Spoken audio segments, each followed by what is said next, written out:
বাংলাদেশ ক্রিকেটকে আবারও বড় ধাক্কার সামনে।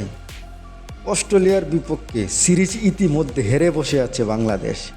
এখন প্রশ্ন একটাই, হোয়াইট কি এড়াতে পারবে বাংলাদেশ? নিয়মিত অধিনায়ক লিটন ইনজুরির কারণে আগের 2 ম্যাচে ছিলেন না, আর শেষ ম্যাচেও তার না থাকার সম্ভাবনা প্রায় নিশ্চিত।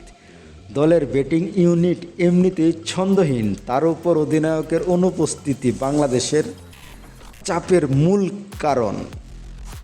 হ্যালো দর্শক, আপনারা দেখছেন কাকা কোম্পানি। চ্যানেলটি একদম নতুন, তাই সাবস্ক্রাইব করে আমাদের সাথেই থাকুন।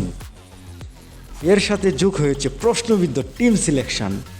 প্রথম ম্যাচে ভালো পারফরমেন্স করার পরেও শেখ মেহেদী ও শরীফুল ইসলামকে বাদ দেওয়া হয়। এ নিয়ে সমালোচনা এখন তুঙ্গে। তাদের জায়গায় দলে আনা হয়েছিল নাহিদ রানা ও নাসুমকে, কিন্তু সেই পরিবর্তন মাঠে খুব একটা ইতিবাচক প্রভাব ফেলতে পারেনি।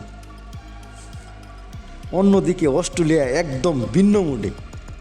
তারা ওডিআই সিরিজ হারার পর থেকে প্রতিটি ম্যাচে বাংলাদেশকে চাপে রেখেছে অ্যাগ্রেসিভ ব্যাটিং, ডিসিপ্লিন বোলিং দিয়ে। বিশেষ করে মিডল অর্ডারে বাংলাদেশের দুর্বলতা বারবার সামনে আসছে। শুরু ভালো হলেও বড় রান তাড়া করতে গিয়ে ভেঙে পড়ছে টাইগাররা। এখন শেষ ম্যাচে বাংলাদেশের সামনে শুধু একটাই লক্ষ্য, সম্মান বাঁচানো।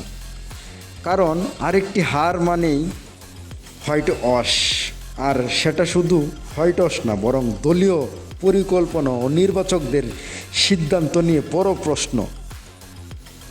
আপনার কি মনে হয়, বাংলাদেশ কি সম্মান বাঁচাতে পারবে, নাকি আবারও আত্মসমর্পণ করবে অস্ট্রেলিয়ার কাছে?